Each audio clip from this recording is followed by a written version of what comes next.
किसी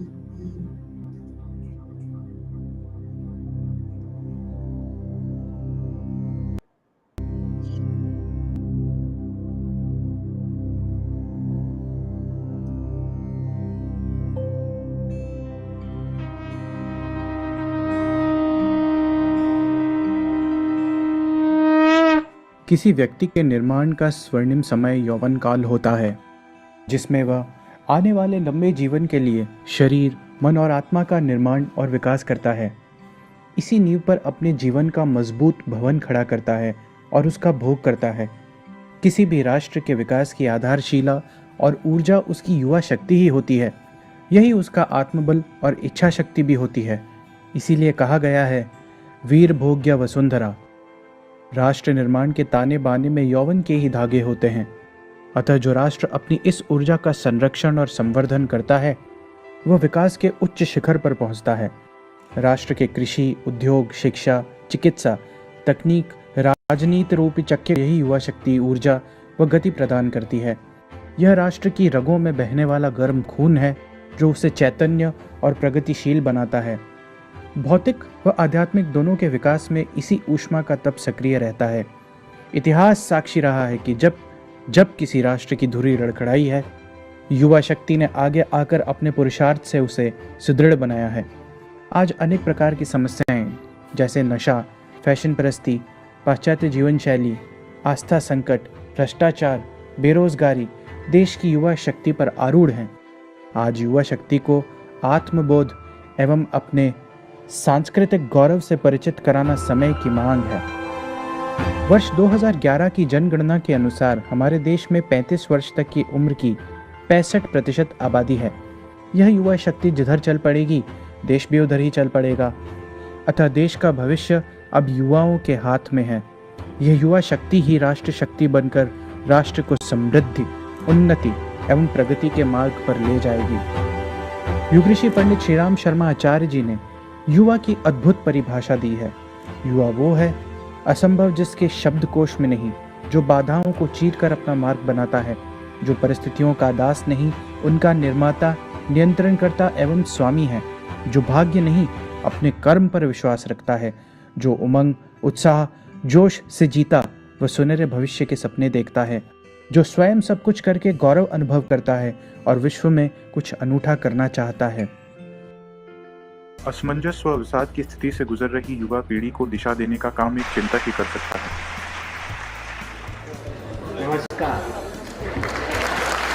वर्ष 2006 में देव संस्कृति विश्वविद्यालय के दीक्षांत समारोह में पूर्व राष्ट्रपति डॉक्टर APJ अब्दुल कलाम व श्रद्धेय डॉक्टर प्रणव पंड्या जी, जो विश्वविद्यालय के कुलपति भी हैं, मिले और इन दोनों चिंतकों ने मंथन किया कि युवा पीढ़ी को एक सृजनात्मक मंच देने की आवश्यकता है, जो राष्ट्र निर्माण में सहायक हो।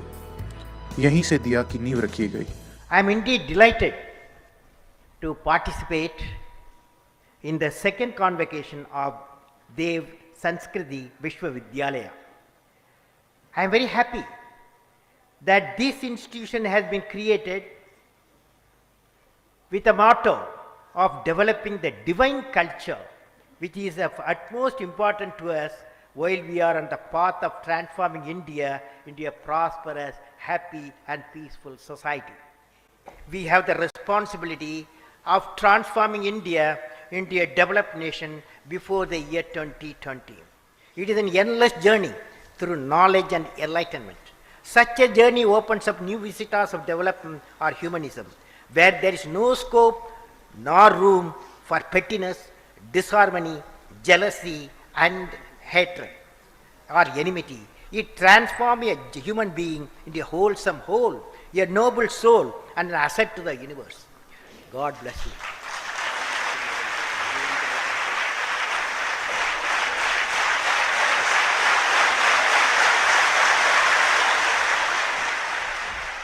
जिस तरह एक दिया अंधकार को दूर करने की क्षमता रखता है, दिया भी इस देश के युवा मन से अंधेरे को दूर करने का स्वप्न लेकर चला है। ये प्रशिक्षण और कार्यशालाओं के माध्यम से शिक्षित, स्वस्थ, आत्मनिर्भर, विनम्र, संवेदनशील दिव्य युवाओं को तैयार करने के लिए प्रयासरत है, जिससे राष्ट्र निर्माण की रचनात्मक गतिविधियां चलाई जा सकें, दिव्य भारत का पुनर्निर्माण हो।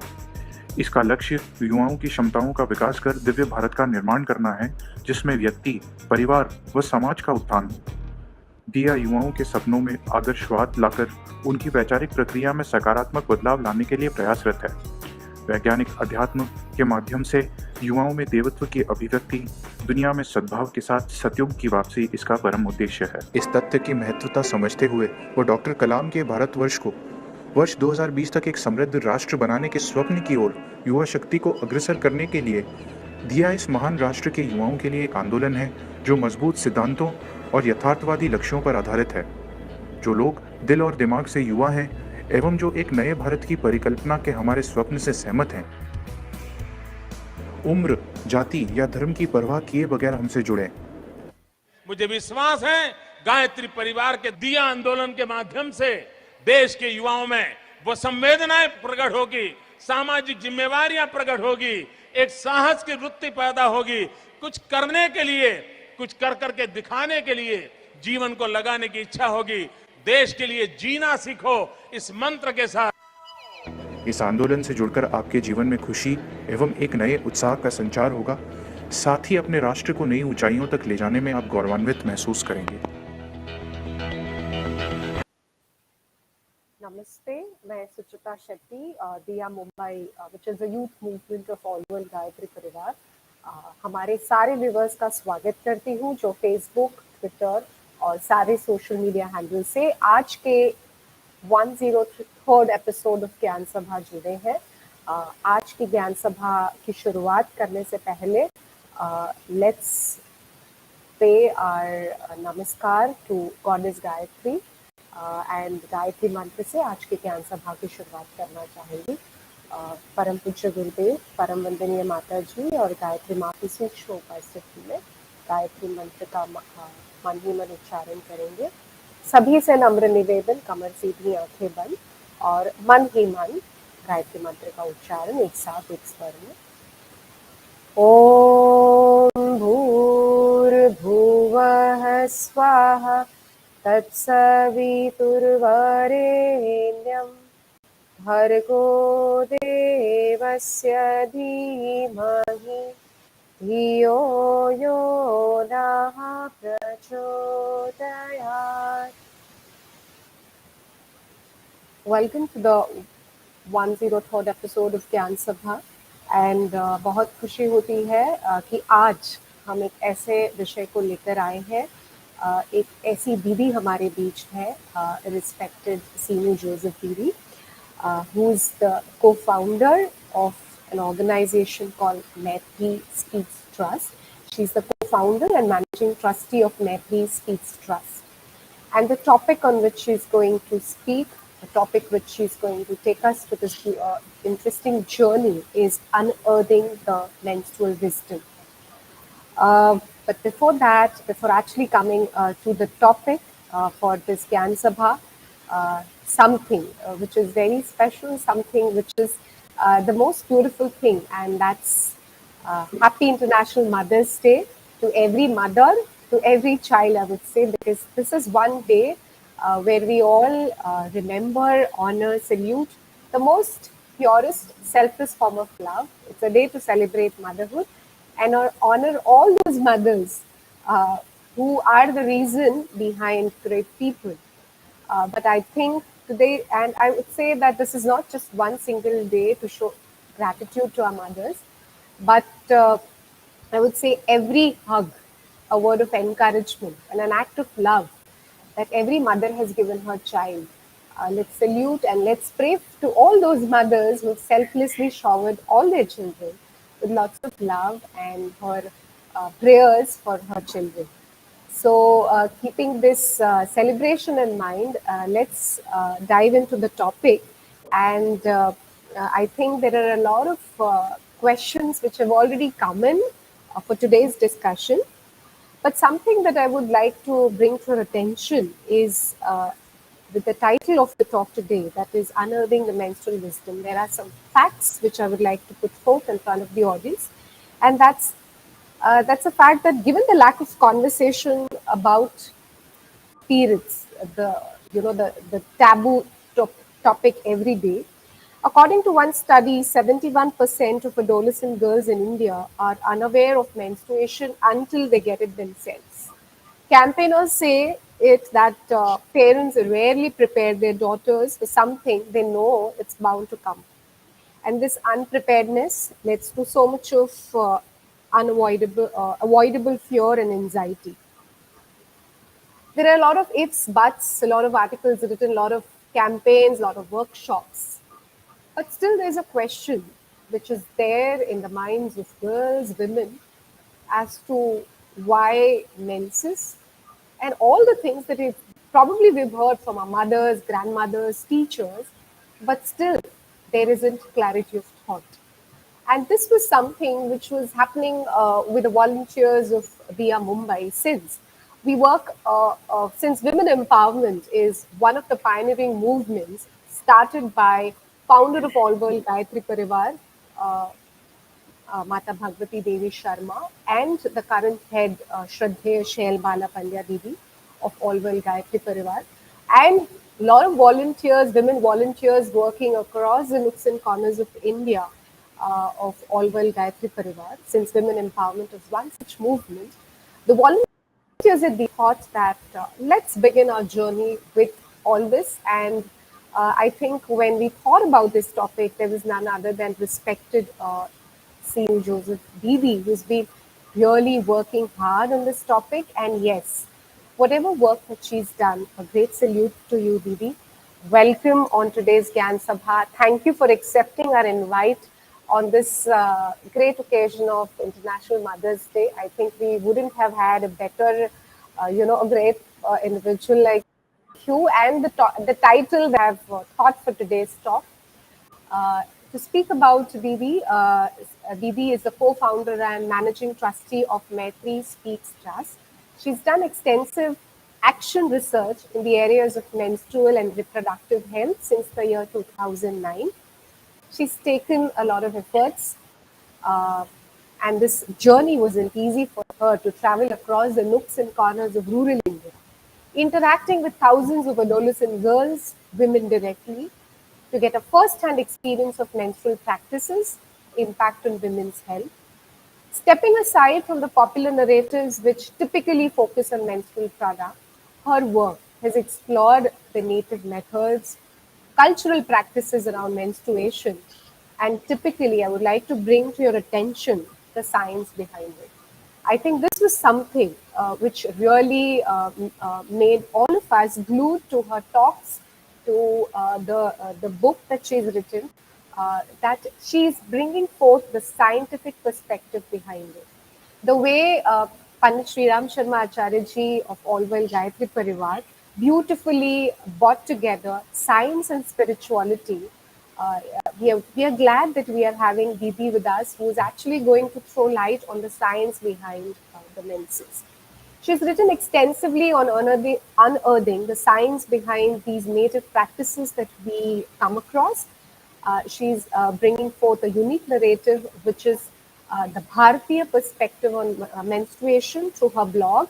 I request all the viewers to please go through her blog and the book, Ṛtu Vidyā, the ancient science behind menstrual practices, which is a culmination of a decade-long work, which has not been easy on menstruation. And I'm sure this will equip the reader to scientifically decode the cultural practices. I think the work that Didi has done, whatever I spoke was too small. And I think on behalf of Via Mumbai, which is the youth movement of All World Gayatri Parivar, which is headquartered in Shanti Kunj, Haridwar, and it is celebrating 50 years of selfless service to humanity. With due respect to Didi, I request respected Sinu Joseph Didi to please come over and speak on the title, Unearthing Menstrual. Over to you. Namaste, Suchita ji. Namaste to all of you who are listening. Thank you for the very warm welcome. आज का जो विषय है, सुचिता जी ने एक fact के द्वारा इसे आपके सामने रखा, तो मैं शुरुआत ही उसी फैक्ट से करना चाहती हूँ. There are many studies on the subject of menstrual hygiene, and that is another thing I would like to say. I don't work on menstrual hygiene क्योंकि वो समस्या ही नहीं है. It is a created need by manufacturers of products. मेरा विषय है menstruation या menstrual health, hygiene नहीं. तो ये जो बहुत सारे studies, researches, published papers इस विषय को लेकर आपको पढ़ने को मिलेंगे. बहुत सारे common media channels, for example Padman जैसे पिक्चरों में भी है. तो इन सब का संदेश एक ही है. They say that in India, women, especially rural women, have so many problems क्योंकि ज्ञान तो नहीं है उनको, क्या करना है क्या नहीं करना है, and they assume that बहुत सारे superstitious practices है जिसे हम अंग्रेजी में टैबू बोलते हैं. तो क्या ये सच है? I would like to give you a झलक of that today. असल में ये practices क्या है, हम क्यों इन सबको समझ नहीं पा रहे हैं और उसका नतीजा क्या है. But going back to the fact pointed out by the gracious host Suchita ji, 71% of girls in India do not know about menstruation until they menstruate. तो पहला तो मैं ये कहना चाहूंगी कि even if that is true, what is the problem? और दूसरी बात ये है कि anywhere in the world, this is how it will be, but there will be a difference. In most countries, especially the Western world, their idea of menstruation is so negative कि उन्हें ये सिखाया जाता है कि किसी भी तरह आपको अपने शरीर को एक पुरुष के शरीर के बराबर बनाना है. That means you have to overcome menstruation, which is a problem. In stark contrast, in India, हमारे देश में, especially in our villages, दक्षिण भारत में अगर आप आओगे तो हर घर में, हर हिंदू घर में जब पहली बार लड़की की माहवारी होती है, the first period, menarche, उसे बड़े धूमधाम से मनाया जाता है. ये कोई पौराणिक कथा नहीं बता रही हूँ, आज भी ऐसा ही होता है. Why do they celebrate it? तो जब ये statistics सुनने के बाद, I have worked in rural government schools across India. तो जब मैं वो schools में जाती थी, especially दक्षिण भारत में, तो I used to ask 6th standard से 10th standard तक बहुत सारी लड़कियां मेरे सेशंस में आती थी, बैठती थी. तो उनमें से कुछ ऐसे होते थे who had their period. कई सारे बच्चियों को they were yet to start. तो I used to ask them, do you know what it means? Period का मतलब क्या है, सुना है कभी?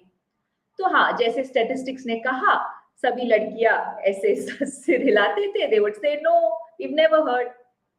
Then मैंने सवाल बदला, मैंने पूछा, have you heard of the ceremony when it is celebrated for somebody in your family? तो कन्नड़ा भाषा में हम बोलते हैं दोड्डोड़ागिरोदु, यानी लड़की बड़ी हुई है. तो सेरेमनी को भी उसी नाम से बोलते हैं, दोड्डोड़ागिरो सेरेमनी. तो मैंने ऐसे ही पूछा कि ऐसे कोई सेरेमनी के बारे में जानते हो? तो हर लड़की, छोटी से छोटी लड़की भी हाथ उठाया और कहा हाँ, हम भी वेट कर रहे कि हमारा कब होगा. तो देखिए, जो ये लोग स्टैटिस्टिक्स और रिसर्च करते हैं वो उनकी भाषा में पूछते हैं क्योंकि समस्या उनके देश में है. हमारे देश में सवाल कैसे पूछना है वो even that is a science, I will say. You should understand the culture and then ask the question accordingly. They may not know the word menarche or period or menstruation, but you ask them, in your culture, is it celebrated? Have you seen these festivals? All of them will raise their hands. And this is unparalleled. Maybe in some remote African tribes, they still celebrate it, but it is only in India, where in Assam, in parts of Manipur where the Hindus are there, And in all states of South India, the first period is celebrated. अब आप सोचोगे कि उत्तर और मध्य भारत के राज्यों में क्या हुआ? Was it never celebrated? Or is it something unique to South India? The truth is that there was a time when across India, the first period was celebrated, but the invasions were much more in North India. So they did not want to announce that a young girl in the house has come of age. So they started hiding those ceremonies. A lot of it is still symbolically there, and it is connected to the marriage function. For example, when I was speaking to a young girl from Haryana, and I was telling her, जो north India में मेनाके celebration का नाम था वो था गौना. So as part of that, even today in the marriage rituals, one part is the Gauna celebration. So the girl goes to her parents' house and ceremoniously comes back to the husband's house. तो पुराने जमाने में ये क्या था, जब लड़कियों की शादी करा देते थे, if she would not go to the husband's house after marriage, she would go back to her father's house.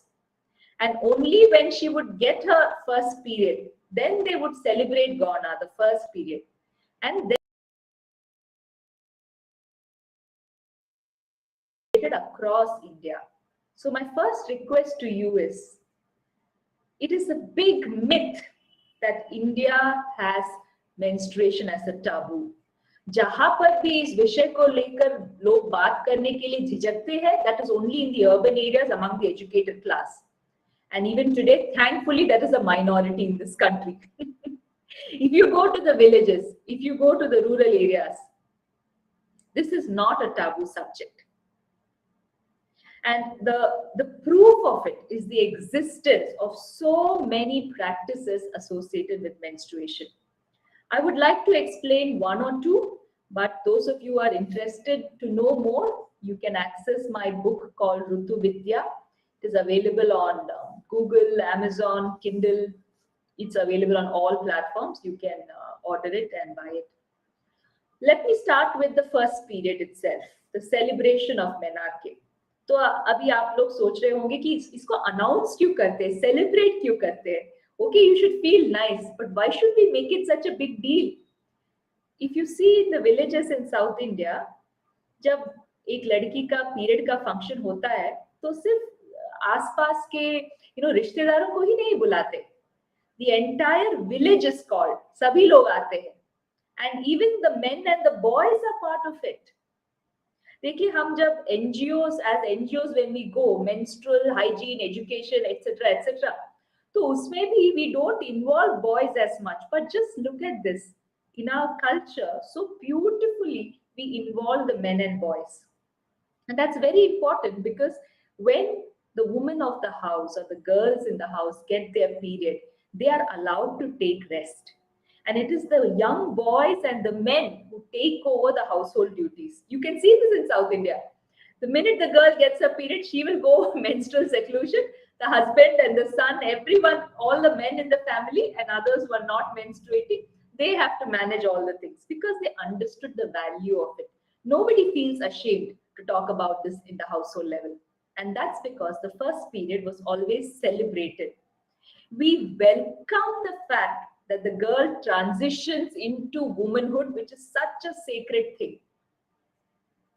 And I'll tell you now the science behind it. Why should we celebrate it? Even today, so many girls and women go through stressful period.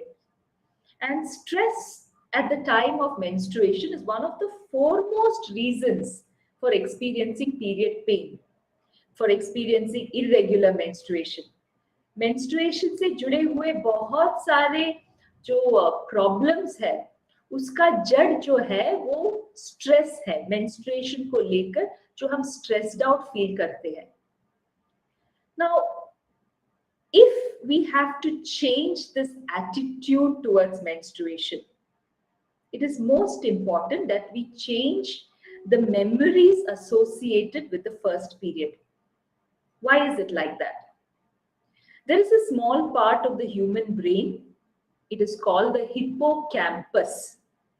And the role of the hippocampus is to collect and store memories and retrieve them when some similar situation happens.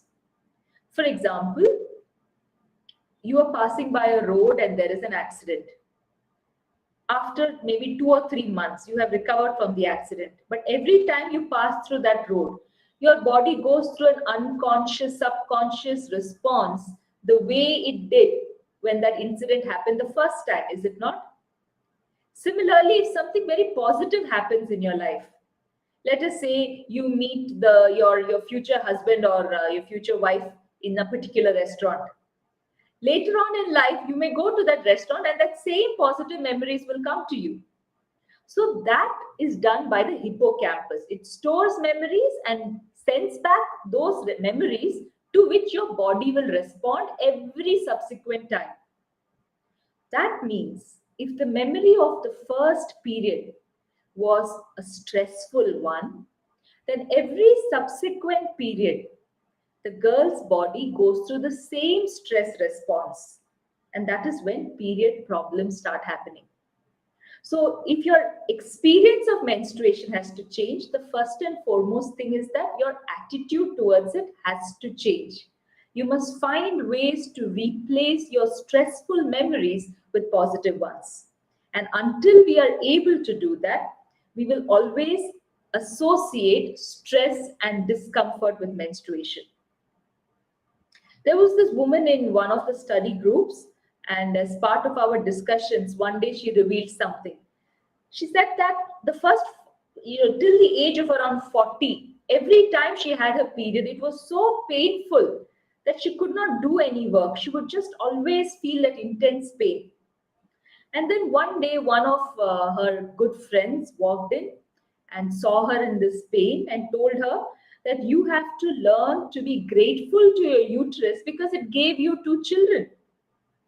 Something about that statement changed her thought process. And since we are talking about Mother's Day today, I just thought I'll share it. Since the moment she heard that, every day morning when she would wake up, she would sit in silence for 5 minutes and simply thank her uterus for having made her a mother twice. Just that feeling of gratitude towards her uterus resulted in an enormous change in her period. She said that that was the last time she experienced period pain. Never again did she experience period pain. So you don't have to take my word for granted. You can just experiment and see for yourself. The minute your attitude towards this becomes one of gratitude, one of love and positivity, your experience of it itself will change. And see how beautifully our ancestors made this happen by celebrating the first period. So every time you remember your first period, your subsequent period, you will remember that and associate it with celebration. Half the job is done, half the pain and discomfort is done. And in my book, I have explained how all the food that is prescribed during menstruation, khichdi without salt, a pinch of turmeric, urad dal, all these things are very, very important because they play an important role in preventing menstrual disorders in future. The science, when I talk about it, I'm talking about the Bharatiya Jnana Parampara. But the same thing can also be validated through the science of modern systems or modern science, and both have been presented in the book for those who are interested. At this point, see, if you Google my name or my book, Ṛtu Vidyā, there will be so many videos that will come up. And I have spoken so much about this from different perspectives. That is why I always like to have interactive sessions so that I can answer questions put forward by listeners or by participants. So before I speak any further on this, I would like to ask the host or any of the participants if there is any specific cultural practice pertaining to menstruation. I just explained about the first period. There are so many other practices. If there is any specific practice you would like me to explain, please ask the question and I'll be happy to speak about that next. Ma'am, thank you so much. That was indeed a beautiful start, and I think that has aroused a lot of questions in the minds of our August audience. So, the question which is coming from Pooja from Lucknow, she says that what is the reason women are kept separate during the menstrual period? Uh, if you could just focus on the spiritual aspect and the medical aspect of doing so. Wonderful. Thank you, Suchita ji. Definitely, I'll be happy to answer that question. Pooja ji, thank you for the question. Very, very valid question. So we call this practice as menstrual seclusion. And in the southern parts of India, if you see, this is followed very strictly. I'm sure in northern parts of India also, and many of us have forgotten the reasons. So associated with menstrual seclusion, I'll tell you some practices because I want you all to think, "Arey, aisa kyun karte hai? Why do we do this?" And then when the answer is known, a lot of things will make sense.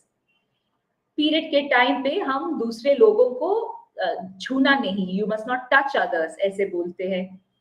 women are seated separately, given separate things to eat from. तो normal जो steel की थाली होती है उससे नहीं खाना चाहिए, and you are given palm leaves to eat from. Women should not go near children during menstruation, but if the child is very young and if it is a mother who is menstruating, then what they do is they dress the child in a material called flannel. So once the child is dressed in flannel, they let the child run around, and even the menstruating woman can touch the child. There's no problem. So you must think now, why flannel? And then women are told not to cook food during menstruation, not to touch fresh fruits and vegetables during menstruation. All these practices are associated with menstrual seclusion as one umbrella. So now let's try to understand कि इसके पीछे science है भी कि नहीं, और अगर है तो क्या है. And whenever I talk about science, I want you to know this is not the science, not just the science that you can know through experiments in the lab. भारतीय ज्ञान परंपरा में हर एक जो बात हमें सिखाया जाता है, हमें ये कहा जाता है कि इन सभी चीजों को आपको अपने प्रत्यक्ष अनुभव के द्वारा समझना होगा.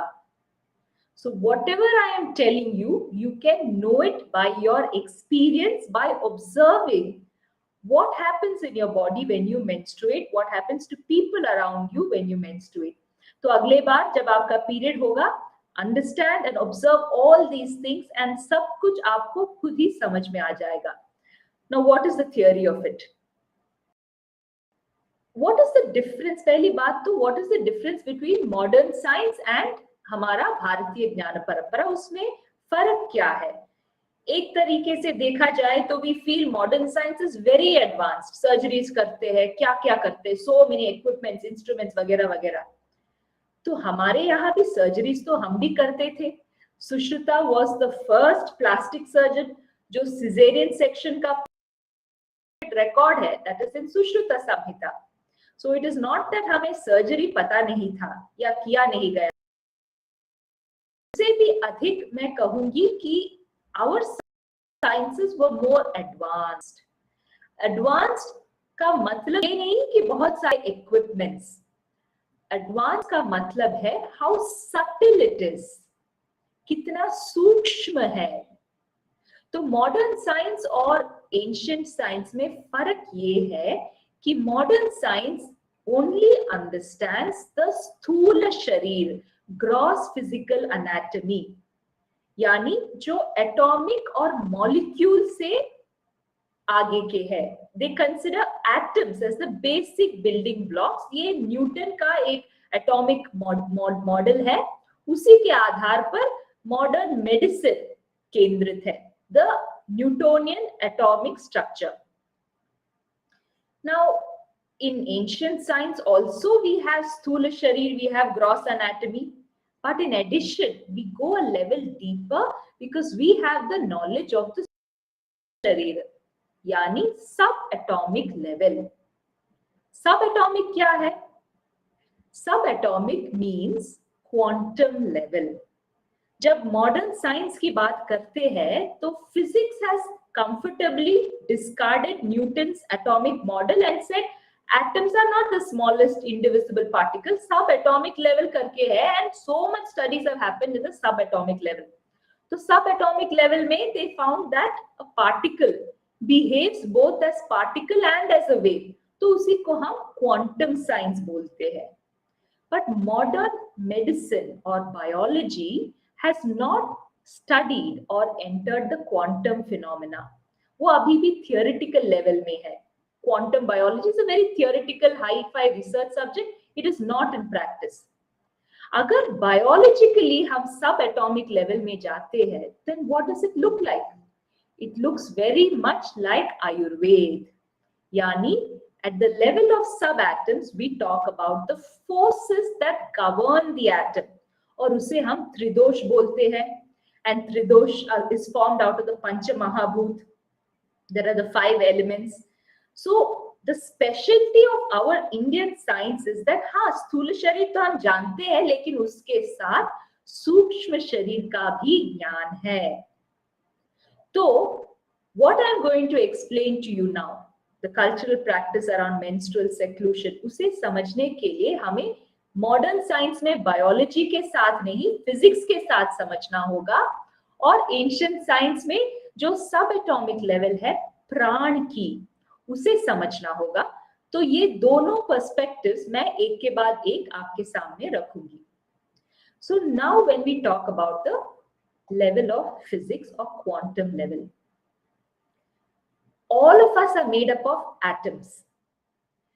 एक एटम जो है हमारे शरीर में, हर एक सेल को अगर हम देखेंगे, if you look at its atomic structure, in the center, in the nucleus, there are positively charged protons.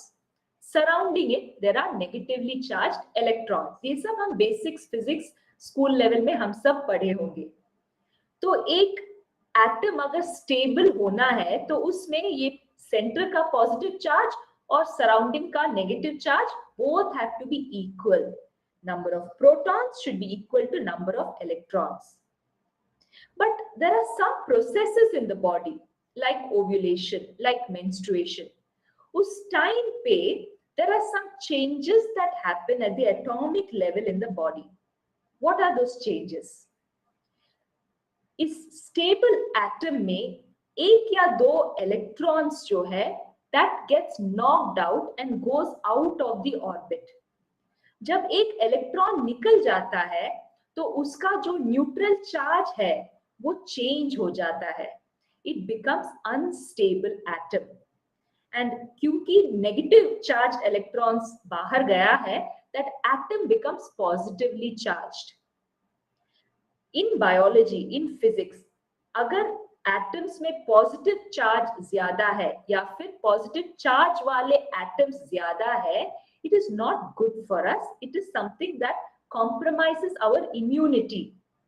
तो जब एक एटम में एक इलेक्ट्रॉन निकल जाता है और वो अनस्टेबल बन जाता है, then it has a tendency to borrow an electron from another nearby atom और अपने आप को स्टेबलाइज करेगा.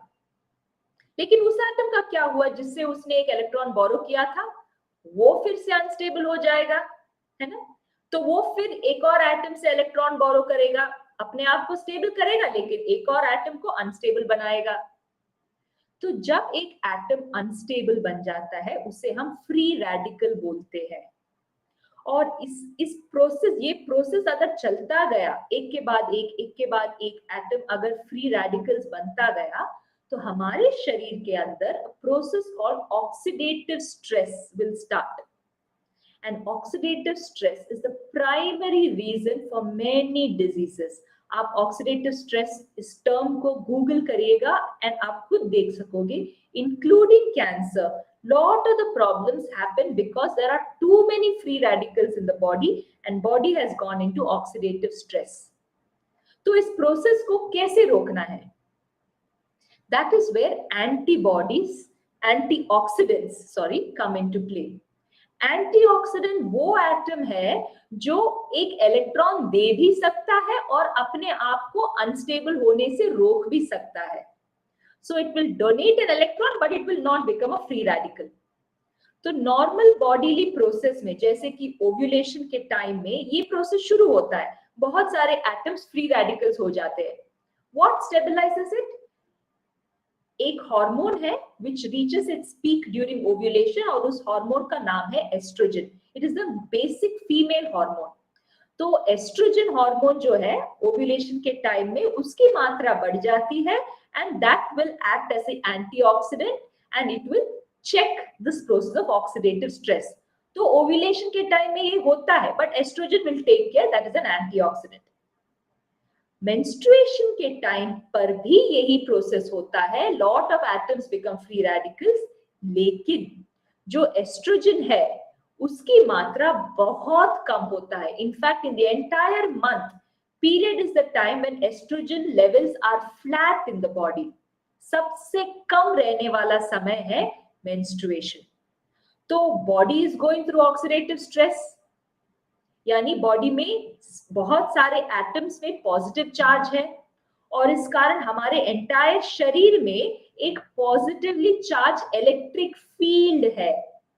पॉजिटिवली चार्ज इलेक्ट्रिक फील्ड, यानी our immune system is down. Now जब बॉडी इस फेज से गुजर रहा है, when it is going through this, every atom in the body wants to pick up electron from nearby bodies. So in this time, if somebody comes and touches a menstruating person, the menstruating person's body, the atoms in the body will tend to lift an electron from the other person's body. So the more you are in touch, in close contact with a non-menstruating person, your body will keep picking electrons from their body, and their body will go into oxidative stress. तो इसीलिए हमारे यहाँ ये नियम है, अगर कोई एक menstruating woman या लड़की को छूता है या छूती है, immediately they have to go and take bath, because water has the capacity to supply electrons and neutralize oxidative stress. अब आपके मन में एक सवाल उठनी चाहिए, then why can't menstruating women also do the same, pour water? In fact, according to Ayurveda, you should not pour water on your head or take bath during menstruation. And that is because during menstruation, this process must happen. Water is good to neutralize it for non-menstruating people, but if you are menstruating and you pour water on your head, even while taking a bath, you will observe that your blood flow will stop, because water has the ability to temporarily stop the flow of blood. So if a person is swimming, actually the period stops, and that is not good, because you'll have severe cramps and pains and other problems. So that is why in Ayurveda, they don't recommend menstruating women to pour water, especially take head bath. So this is what happens. When your body is going through oxidative stress, अब आप observe कीजिए when your next period happens. If somebody comes near you, especially a male person comes near you, observe how your body feels. Your internal heat, what we call pitta, that will go up. You'll feel very irritable, and that person will also be affected. And this is something that men should observe. When their wives or sisters or women in their lives are going through menstruation, if they come in close contact with them, it will leave them feeling very tired and irritated, and they will not understand why. That is the possibility how menstruating women can influence things around her. Same thing happens with respect to her touching fruits or vegetables or plants. That if it's something alive like a plant, that plant will go into oxidative stress. For example, the tulsi plant, it is a very sensitive plant. You will see that after a few weeks of a menstruating woman coming in close contact with it and touching it and watering it, the plant will wither away. And this is especially the case for some women who have what we call pitta prakriti in Ayurveda. I have explained all this in detail in the book. This is just a glimpse of what happens. Now, मैंने कहा था एक practice ये है कि when women are menstruating, they are told not to eat from the regular metal vessels, and they're given palm leaves, and the child is made to dress in flannel. If you observe all this, you will realize that the reason is When we talk in physics about the movement of electrons, that happens when there are conductors. So any metal or like a steel vessel, they're all good conductors. But a palm leaf, it's an insulator. So that is why instead of eating from a conductor and worsening the losing of electrons, you're given a palm leaf. And the child is dressed because flannel is also a poor conductor. So even if the woman touches the child during her period, she will not be able to draw electrons as easily because the flannel will act as an insulator. Now you must be thinking, Arey, how did our ancestors know all this terminology? Because all that I've told you is the language of modern physics. So now I will explain in the language of Bharatiya Jnana Parampara. And it is actually a lot more simple because we understand everything at the Sukshma level. So the way we understand it in our native science is that the concept of prana. Pran kya hai? It is not oxygen, it is not air, it is not breath. It is the carrier of all these things. जब एक fetus में, एक egg में प्राण का प्रवेश होता है, then it becomes a jeev. It becomes alive. When pran become a dead person, a dead body. So pran is that, the entry of which gives us life and the leaving of which takes away life in the human form. That is what pran is. It is the carrier of all the things associated with air, oxygen, breathing and all of that. Now in the human body, pran is there all across your body, but it is there in the concentrated form in the human seed, because the human seed has to have the potential of creating life, right? So most of the pran is collected in the human seed.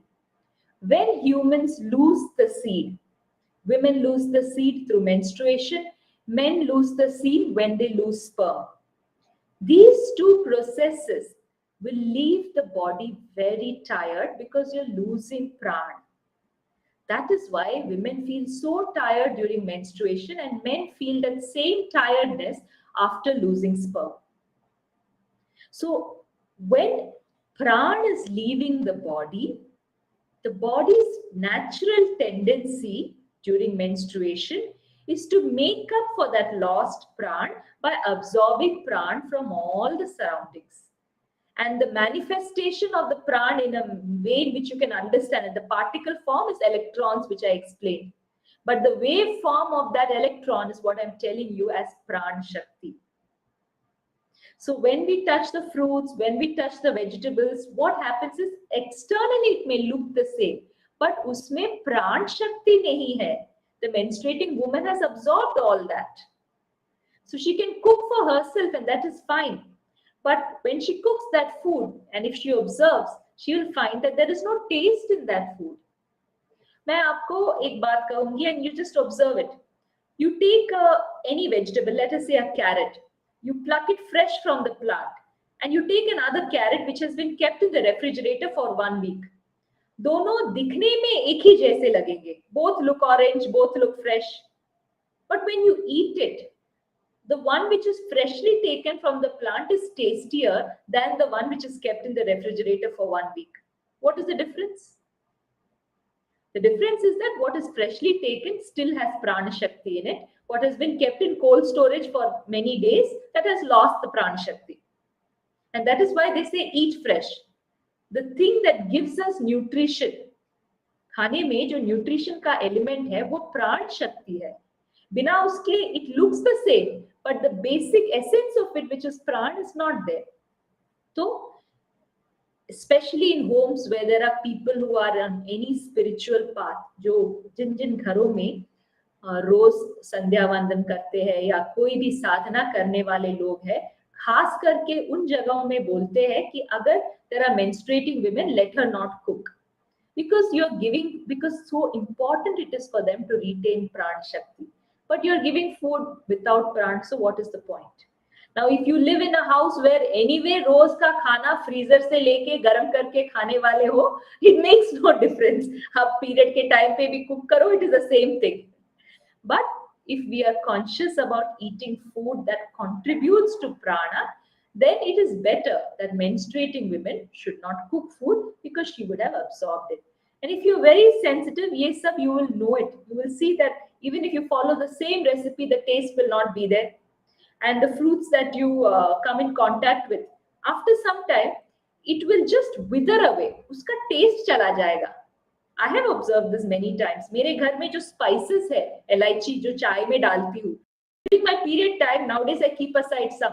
If I touch that dabba and take out some elaichi and make something, after some time when I see all the others, लेकिन जो elaichi जब fresh होता है तो it is black and somewhat, it is a lot of oil and fragrance. But after my period, it has all become dry. There's no fragrance, there's no flavor. बस दिखने में elaichi है, taste नहीं रहता उसमें. So that is what menstruation can do.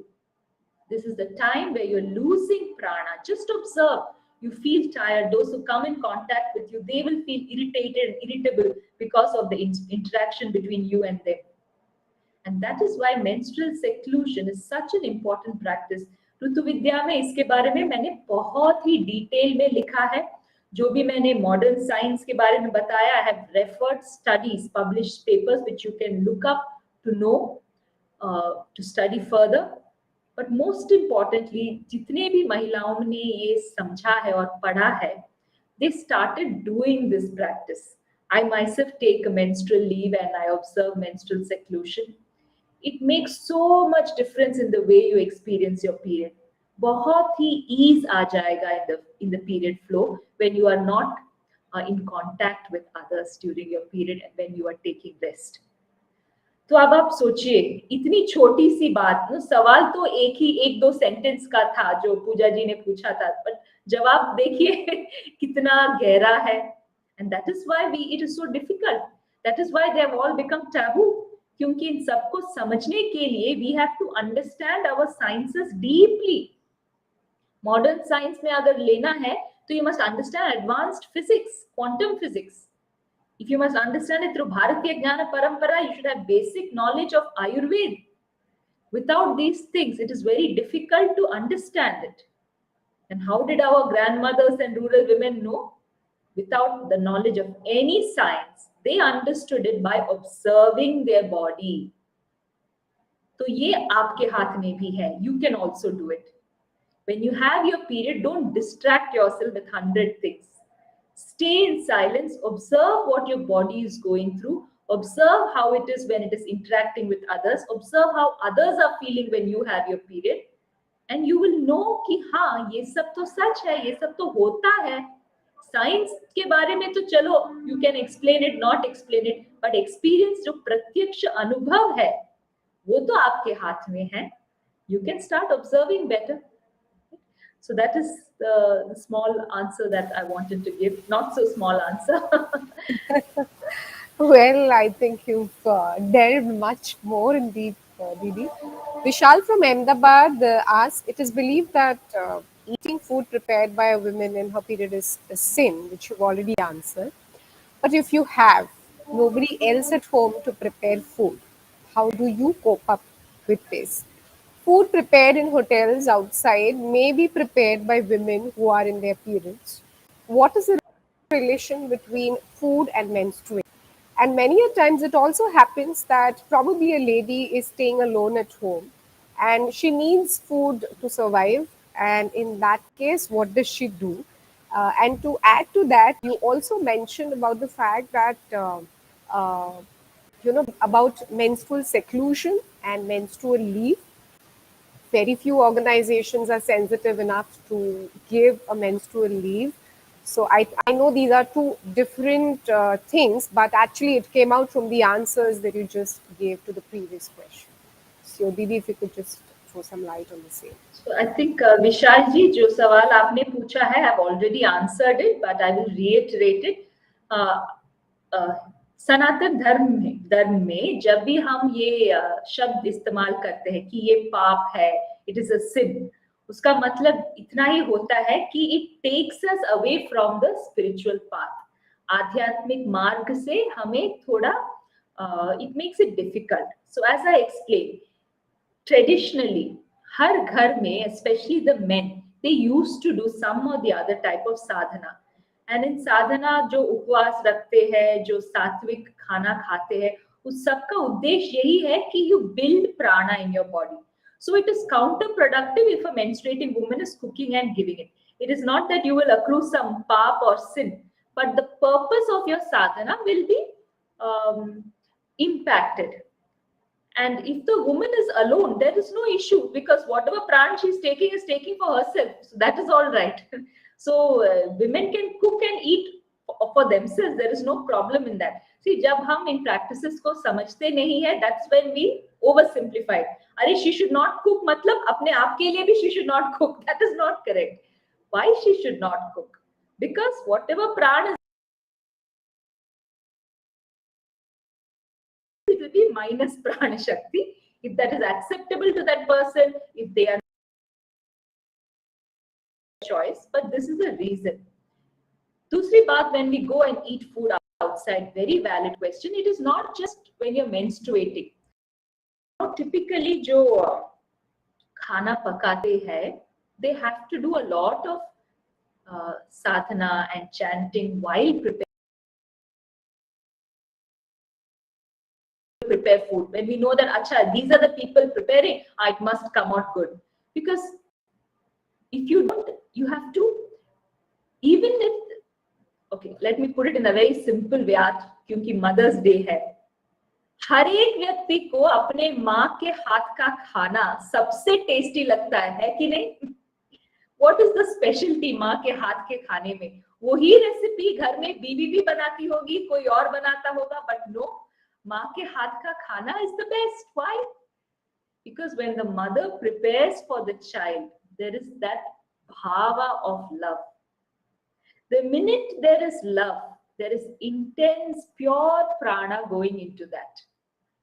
So a simple act of cooking with love for the people you cook, that will make up for all the loss of prana. But menstruating women should not do it, because that will interfere with her downward moving prana, wo ek or very complex topic which I've written in the book.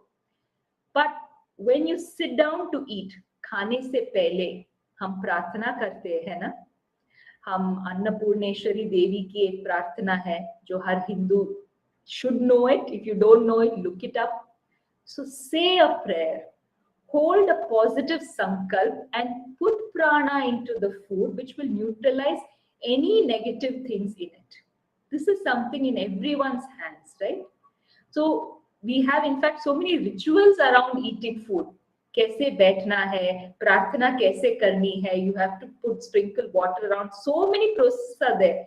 That is all there for this reason, because you don't know who has prepared with what emotion. That person's emotion will be there in the food. So to neutralize that, we do these things. The least you can do if you don't even know any prayer is just hold a positive sankalp of love before you eat, and thank all the sources from where the food came, not just those who cooked it, but the farmers, Mother Nature itself. Have an attitude and a sankalp of gratitude towards it, and then you eat it. That will neutralize most of the ill things. I hope I have answered the question, Suchita ji. Absolutely, Didi. Leena from Cuttack has asked, there are few articles which make a mention that we are staying more under artificial lights than the natural light of sun, moon and stars. And due to which the monthly cycle of women is altered. This is a major reason of infertility, but it's said that moon meditation, yagya, and temple visits like a visit to the Kamakhya temple helps us to align with the larger cycles of Mother Earth. Does this mean that natural cycle could be restored? Can you give some deep insights into this? Yes, I can only give deep insights, which will run into a few hours. I would just request that you read the book. I have a chapter on Ma Kamakhya and how it indeed helps to align with the natural cycles. There is another chapter on the celestial influence. So it is not just the moon cycle. The sun cycle also influences our period. The planet Mars is a major influencer of menstruation, but not many people know the book Brihad Jataka, which of Jyotisha Shastra. It talks about Mars, Mangal, as a big influencer. All these things I've explained in detail in the book Ṛtu Vidyā. If I start now, I will need another hour or so. So I will not get into it. But yes, we need to be in alignment with the cycles of nature. It is not just light. There are many other factors also associated with it, not just light. Yeah. I understand that this topic is a comprehensive topic, and we wouldn't be able to give justice to this topic, say, in 1 hour, probably. However, I would touch upon some questions, and probably you can just touch upon some answers. And the way you answer this question is, this is this chapter that probably touches upon this in depth. So that's also something which will give us a direction as to how do we go about answering this question. Here's coming the next question from Roshni Coimbatore. It is believed that Mother Goddess Earth menstruates like a woman. Can you unearth the mystery behind it and its relevance? Yes, so this is written in the Kamakhya chapter. It is not something that I can explain in 2 or 3 minutes because I won't do justice to it. But I will tell you an incident that will make you more curious. And by the way, all these articles that you're picking up, if you dig deeper, somewhere or the other, it is linked to my work. Itself, because I was the one who started talking about these things. So thoda aur dig kariye, you will receive the original of that article, which will be some talk of mine. I visited Ma Kamakhya temple twice, in 2015 and again in 2019. And for 4 years, every month in June, the 4 days which they call the Ambubachi festival, that is said to be the time when Ma Kamakhya menstruates. So in the month of June, my period will align exactly with those dates. In fact, even now, my period is just over, and then I'll have another one in May, and then my period subsequent to that will align again with Ma Kamakhya's period. So these things are possible, these things happen. Mother Nature or Mother Earth's cycles are reflected in the form of Ṛtu or seasons. In India, we have 6 seasons. In each season, there are certain of Pancha Mahabhutas, the 5 elements. There are 1 or 2 of these elements which are dominant. And that gives that season that particular quality. So summer season is the time when there is a dominance of Agni Tattva and Vayu Tattva. And we call this the Grishma Ṛtu. That's what we say, summer. So Agni Tattva and Vayu Tattva, when it is dominant in Mother Earth, that is the time when these festivals around Mother Earth's menstruation happens. And if you want to link it back to our own body, in the female body, when the Agni Tattva in the form of Pitta dosha and Vayu Tattva in the form of Vata dosha naturally become dominant, that is when our body also menstruates. So the cycles and the changes of the tattvas and the doshas in our body, there is a similar change in Mother Earth's body through the seasons. So all the seasons happen inside our body also. So whatever happens with it happens outside. And when the two becomes aligned, that is when we are the most healthy. It is not that this does not happen in the male body. It happens. But they cannot know it in an obvious way because they don't menstruate. For women, because of menstruation, we get these clues about what our body is going through. And at that time, where is Mother Earth cycle? So it's a beautiful science and very intuitive, very experiential. You can know it by observing these things in your body. And Ma Kamakhya's festival is one of those symbols to remind us. Whoever is in alignment with Mother Earth cycle, and especially those who live in that region, because wherever the sun falls in a particular way, all the women in that region should actually have their cycles in sync with the particular cycles and the seasons there. So all around Ma Kamakhya temple, the women who are there, who are healthy, they will all get their period in that month at the same time as Ma Kamakhya's period. So you ask the local rural women, many of them will agree, and that is why the entire region is closed. Everybody's on a menstrual leave. No farming, no business, nothing. Everything is shut down. They don't touch the ground at that time. They don't disturb Mother Earth because she's said to be menstruating. So this is one of the ways in which symbolically it is represented. But all the Rutus is there in our body, and that is why my book is called Ṛtu Vidyā. If you understand the Vidya of Rutus, you will understand all the things that happen in your body and how it is in alignment with the Rutu outside. Thank you so much, Didi. You just mentioned we respect about the fact about menstrual seclusion and how important it is, rather the science behind it, which makes it more appealing. But we come across a lot of working professionals, students. Sometimes it happens that you've got an exam exactly on the date.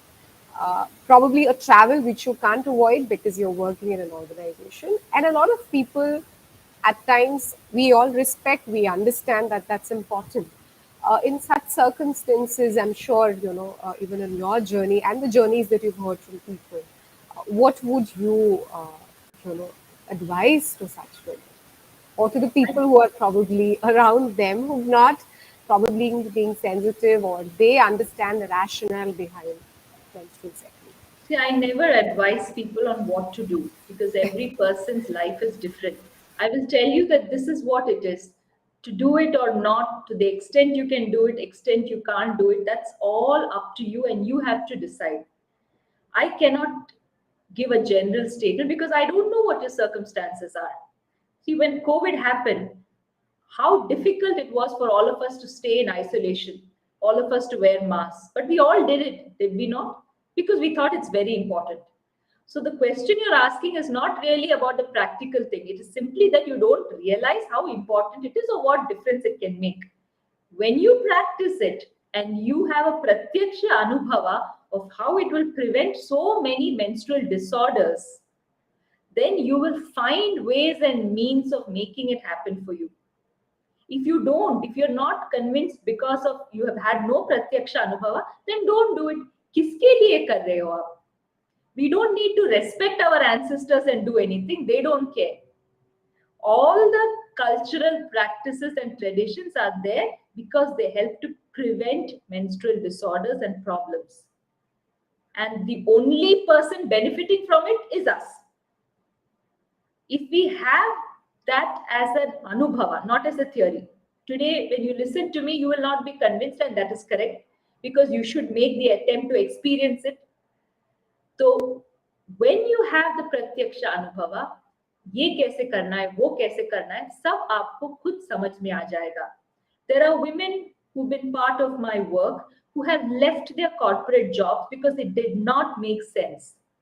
They wanted to have a healthy, a good health. So instead, they chose to do things that will allow them to work from home. I take a menstrual leave, but I work on Sundays if there is extra work. That is the way I have found to make up for it. In so many rural schools in villages, teachers are fine if the child wants to go home and be at home, and then the teacher will help out during the period if the child wants to go home. Because sometimes if you want to use cloth, it is very inconvenient to go to school or college and sit and wash there. Only a menstrual leave will help you follow those practices comfortably. So they have one-on-one conversations with the teachers and they do it. Of course, there are times like exams and other things where you can't avoid. But a one-off thing is something that your body will learn to adjust to when by and large you're following most of the things. अब आप कुछ भी नहीं करते हो, प्रियंका चोपड़ा को add में देखते हो कि पैड पहन के she goes rocket climbing, and then you feel, अरे, that is how I must treat my period, I should overcome it, and then your body will be messed up terribly. So many women today have serious menstrual issues because we feel all these practices are superstition. These are the practices, these are the reasons why our grandmothers did not have the kind of menstrual problems that we have. They were not trying to compete with the male body and be like them. They respected, honored, and gave the body rest. Systems have to change in a big way to allow women to take rest during menstruation, and if need be, let them work during Sunday. Your body does not need Sunday leave. Sunday ke din aapke hormonal changes nahi hote. The hormone which gives you the power to work, the energy, that is estrogen. In an entire month, during periods, estrogen is flat, all-time low. That is the time when your body needs rest. So when you go rock climbing, your estrogen will not go up. but you can cause a lot of bone related issues because it protects the health of the bones. And when it is down, if you go rock climbing, you will have injuries much faster. So you must understand the biology and bring our life in sync with it. Aaj bhi in rural India, the farmers follow the menstrual cycles of the women. When the women in the house have their periods, the whole family takes off. He does not plant.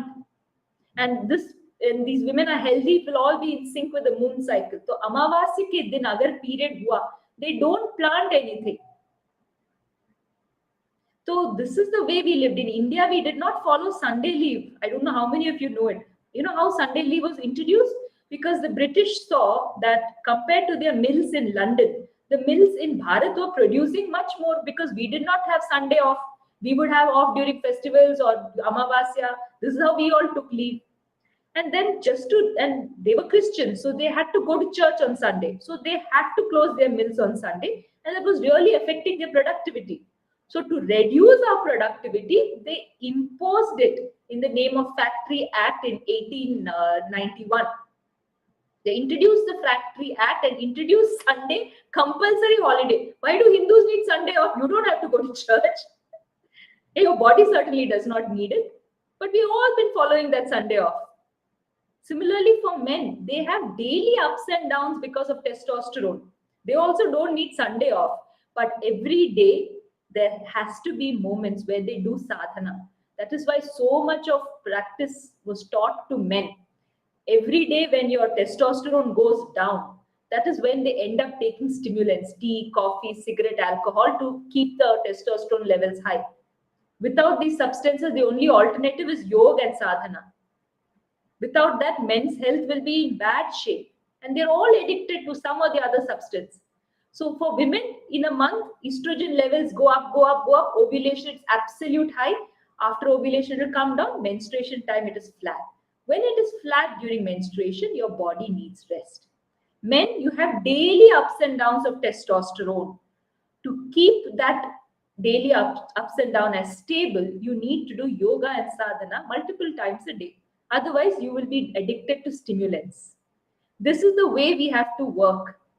Maybe you cannot change it today. Maybe you cannot change it in an organization. But in your own life, become conscious of it. Thanks to COVID, one of the blessings is work from home. So many of us have the opportunity to work from home. At least use it during these times. Right? So be the change that you wish to see. I mean, and ma'am, we really thank you that you actually gave us a lot of takeaways, something which we can actually do at individual level, which is definitely going to make a difference. Manshi from Pune is asking, what does Ayurveda say on uterine fibroids? Could you throw some light on reason, causes, and remedies for uterine fibroids? I am not an Ayurveda doctor, so I cannot talk at length about those things.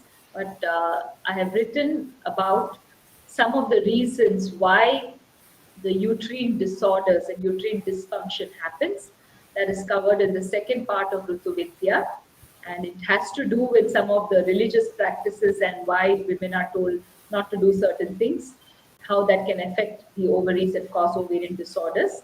So you can refer that, but for more specific information, it is best to consult an Ayurveda physician, an Ayurveda Vaidya.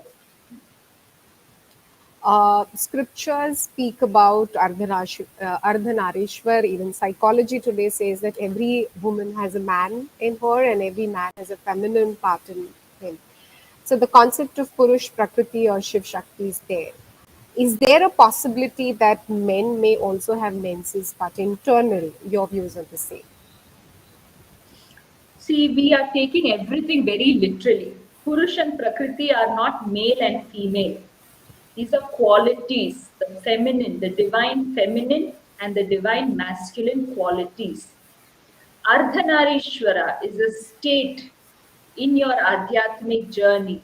When you reach that stage, your prana will start to operate from your anahata or higher chakras. And when you reach that form, what it means when they say that masculine and feminine are both in you is that you become highly inclusive and you feel that the entire universe an expansion of yourself. Shiv और शक्ति की जो energies है, both start operating from you. But this is a high level in the Adhyatmic mark. It is not philosophy, it is not theory, it is very experiential. Before time, if people try to do this, especially women of menstrual age, if they try to raise their prana to the anahata or higher chakras, the first consequence is that they will struggle with their period and reproductive health. So it is not even to be tried while you are still in your reproductive phase. ये सब menopause के बाद आता है. And as for men going through cycles, menstruation like cycles, like I said, menstruation is a once in a month cycle because the estrogen has ups and downs and it is flat once a month. For men, testosterone does not work like that. Testosterone has daily ups and downs. So in a way, they go through daily menstruation like phases. It is multiple times in a day. So if you look at सनातन धर्म में जो नियम बनाए गए थे पुरुषों के लिए और औरतों के लिए इतना अलग क्यों है? Women don't have many rules. Only main rule is around menstruation. Take care of your menstrual health. Do all these things. Everything will be fine. Men, Sandhya Vandanam 3 times a day. You Upanayam ceremony is there. Daily Gayatri Japa karna hai, ye karna hai, wo karna hai, yog karna hai. क्यों? क्योंकि उनके लिए menstruation like phenomenon happens every day their hormone goes up and down, and the only way to stabilize it is by doing sadhana. So much extra work men have to do, and we all unfortunately think that being a male is lucky. It's actually very unfortunate because they have to do so much work to keep up their energy levels. And for women, if they take care of menstrual health, बाकी सब आसानी से होगा. In Ayurveda, we refer to menstruation as a process of detox or cleansing because it releases internal toxins called ama. I have explained that in the book. And that is the reason why women generally have better health. All lifestyle diseases for women start after menopause. Because after menopause, women also have to start doing yoga, sadhana and all that to maintain their health. For men, they don't have such a natural detox process. There's no natural removal of ama in their body because they don't menstruate. So alternative for men is to do sadhana. That is the way for men, and that is why in our tradition so much focus has been given to men. Because women don't know this, they look at men and say, "Arey, inke liye ye sab hai, hamare liye kuch nahi hai." Kyunki it is not needed for you. It is the easier path that you have. But because we don't understand this, we wrongly interpret all the rules. Thank you so much, Didi. And one last question, with your permission. Since question. Ria works with a lot of youngsters around, and we go to schools, colleges, universities, menstrual disorders, irregularity in the menstruals, and you also especially focused on menstrual health. So what are the things that you would recommend? I'm sure you did mention about some specific diet that one needs to follow in your book, but if you could just tell it for the larger benefit of the audience, that probably would help a lot of women a lot of families who are actually watching this Gyan Sabha. So what should one do to ensure that we have good menstrual health? With so much of incidences of menstrual There's only one thing to do, Suchita. In the given times, I'll tell you only one sentence. If you can follow that, all your menstrual health problems will be solved. And that is, go speak to your grandmother or to the most uneducated woman in a village and follow everything that she says without questioning. And I'm specifically saying uneducated women because the minute they're educated, they have forgotten everything about Bharatiya Jnana Parampara. Go to a village, find that old lady who has never been to school, sit at her feet, make her your guru and ask her to teach you what to do during menstruation. Follow that, you will be fine. The You question. can't do that, read Ṛtu Vidyā. It is the knowledge from those women. True. The question well answered, but I think it's like I think that there are so many questions that we have, but I'm sure due to the paucity of time, we won't be able to cater to all of them. But I think the answers that you gave were indeed in depth, brief, and it has opened. Probably it has given a new perspective And I mean, you really give justice to the title that you coined, which was Unearthing Menstrual Wisdom. And I think this is going to really open our perspectives of looking towards menstruation in a scientific perspective, be it men, women, and that's going to definitely contribute to the overall health, which is also a movement of All World Gayatri Parivar. And on behalf of All World Gayatri Parivar, Didi, I request you, we all express our sincere gratitude that you have, thrown light on such an important topic, such a significant title, which has reached so many families today. And I think the viewers who are viewing this Gyan Sabha, the recording also would be posted on all the social media handles. And I request all the viewers today on Gyan Sabha to read the book written by Didi. It's a masterpiece written by her, which is definitely going to help each individual and their family members. Thank you so much, Didi, for coming us and blessing us with this spiritual wisdom. And a small humble request that you are a part of All World Gayatri Parivar family. And this celebration that Shanti Kunj is celebrating this year, the completion of 50 years at our headquarters, Shanti Kunj. We also have a university called Dev Sanskriti Vishwavidyalaya, which is built in the lines of Takshashila and Nalanda. I humbly request you to visit this university also, which is located at Haridwar. We will be happy to have our Didi amongst us soon. And with this invitation, we conclude today's Gyan Sabha with the Shanti Path. Thank you so much, Didi. Thank you to all our viewers who have joined us from various social media platforms.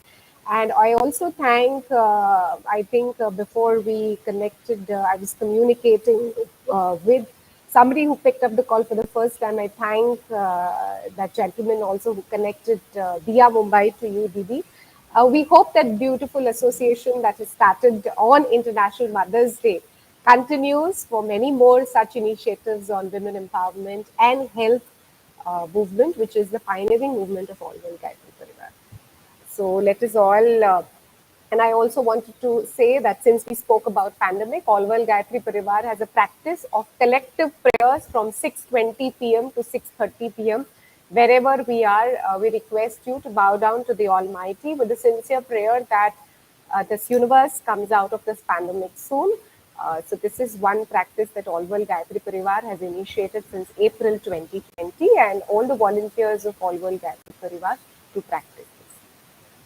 Om Dhyo Shanti Antarikshagum Shanti Prithvi Shanti Rapah Shanti Roshadayah Shanti Vishve Deva Shanti Brahma Shanti Sarvagum Shanti Shanti Reva Shanti Sama Shanti Redhi.